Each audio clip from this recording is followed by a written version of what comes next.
Sunan Kalijaga lahir sekitar tahun 1400-an dari keluarga bangsawan Tuban. Ayahnya adalah Tumenggung Wilatikta yang menjadi Adipati Tuban. Semasa kecilnya, Sunan Kalijaga dipanggil dengan sebutan Raden Mas Syahid, Raden Abdurrahman, Pangeran Tuban. Lokajaya merupakan nama samaran ketika dia menjadi begal di Jatiwangi. Beliau juga dikenal dengan sebutan Ki Dalang Sida Branti, Ki Dalang Bengkok, Ki Dalang Kumendung. Sejak kecil beliau telah diperkenalkan dengan agama Islam oleh guru agama di Kadipaten Tuban. Tujuannya agar nilai-nilai dasar Islam dari Al-Quran dan hadis dapat menjadi pedoman hidup beragama yang baik bagi beliau. Beliau juga memiliki jiwa kepemimpinan yang sangat luar biasa serta pemberani dalam menyelesaikan suatu permasalahan yang dihadapi. Masa hidup Sunan Kalijaga diperkirakan mencapai lebih dari 100 tahun. Yakni, sejak pertengahan abad ke-15 sampai dengan akhir abad 16.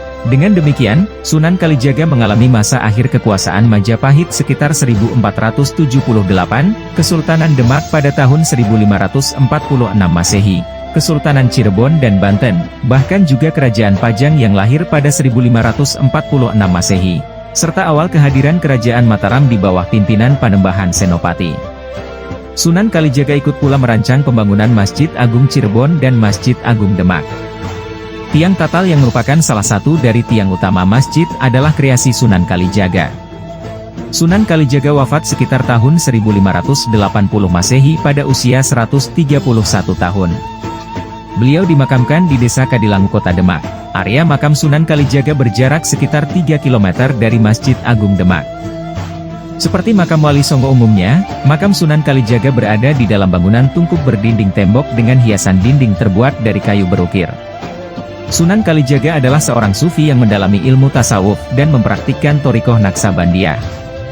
Sunan Kalijaga dikenal dengan pendekatan yang lembut dan penuh kasih dalam menyebarkan agama Islam. Beliau menggunakan bahasa dan budaya lokal untuk menjelaskan konsep-konsep Islam kepada masyarakat Jawa. Pesan-pesan keagamaan Sunan Kalijaga menekankan pentingnya toleransi, kasih sayang, dan kesederhanaan dalam menjalani kehidupan. Beliau mengintegrasikan elemen-elemen budaya lokal dengan ajaran Islam, termasuk dalam seni, musik, dan tari. Beliau juga berperan penting dalam pembangunan masjid dan pesantren sebagai pusat pendidikan dan penyebaran agama. Kisah Sunan Kalijaga adalah cerminan kehidupan sufi yang inspiratif dan penuh keajaiban spiritual. Melalui pendekatan kasih sayang dan pesan-pesan keagamaan yang sederhana, beliau berhasil mempengaruhi dan menginspirasi banyak orang. Warisan budaya yang ditinggalkan oleh Sunan Kalijaga juga merupakan bukti nyata pengaruhnya dalam pembentukan identitas Indonesia yang kaya dan beragam. Sunan Kalijaga mengajarkan kepada pengikutnya dengan menggunakan konsep tasawuf akhlaki, yaitu membersihkan jiwa untuk mewujudkan perilaku yang baik, akhlak mahmudah, serta menghindarkan diri dari sifat-sifat tercela. Ajaran tasawuf Sunan Kalijaga dapat ditemukan dalam berbagai sumber, antara lain dari Babat Serat dan Suluk. Tasawufnya menyangkut beberapa aspek pokok ajaran yaitu mengenai perjalanan pengembaraan spiritual, seperti mengenai konsep pancamaya, ilmu hakikat, asal-usul dan tujuan hidup, Sangkan Paraning Dumadi. Ajaran Sangkan Paraning Dumadi menjelaskan tentang asal-usul manusia dan tujuan akhir kehidupan. Dalam ajaran Jawa, Sangkan Paraning Dumadi bertujuan untuk menuntun manusia agar lebih mengenal Tuhannya. Sedangkan dalam ajaran tasawuf, konsep ini sering dikaitkan dengan dasar akidah Islam. Ajaran ini dibawakan oleh Sunan Kalijaga yang tersirat dalam Tembang dan Danggula. Menurutnya manusia hidup di dunia sekadar mampir ngombe, singgah untuk minum, karena suatu ketika akan kembali kepada Tuhan. Sehingga, dalam menjalani kehidupan dunia hendaklah mendekati nilai-nilai luhur yang selaras dengan akidah Islam. Dalam ajaran Jawa, Sangkan Paraning Dumadi bertujuan untuk menuntun manusia agar lebih mengenal Tuhannya. Caranya yaitu dengan menelusuri alur atau jalan kehidupannya sendiri. Manusia harus mencari, mengenali, menghayati, dan menyadari asal-usul kehidupan yang dijalani hingga mencapai tujuan hidupnya untuk bertemu Tuhan yang menciptakannya. Konsepsi Sangkan Paraning Dumadi berkaitan erat dengan akhir kehidupan manusia untuk kembali kepada Tuhan Yang Maha Esa. Sehingga dalam menjalani kehidupan, dunia harus mendekati nilai-nilai luhur yang selaras dengan akidah Islam. Pada hakikatnya, semua makhluk termasuk manusia akan kembali kepada Tuhan Yang Maha Esa. Untuk itu, dianjurkan bagi kita untuk mempersiapkan diri dengan mengerjakan amalan soleh dan menjauhi perbuatan maksiat.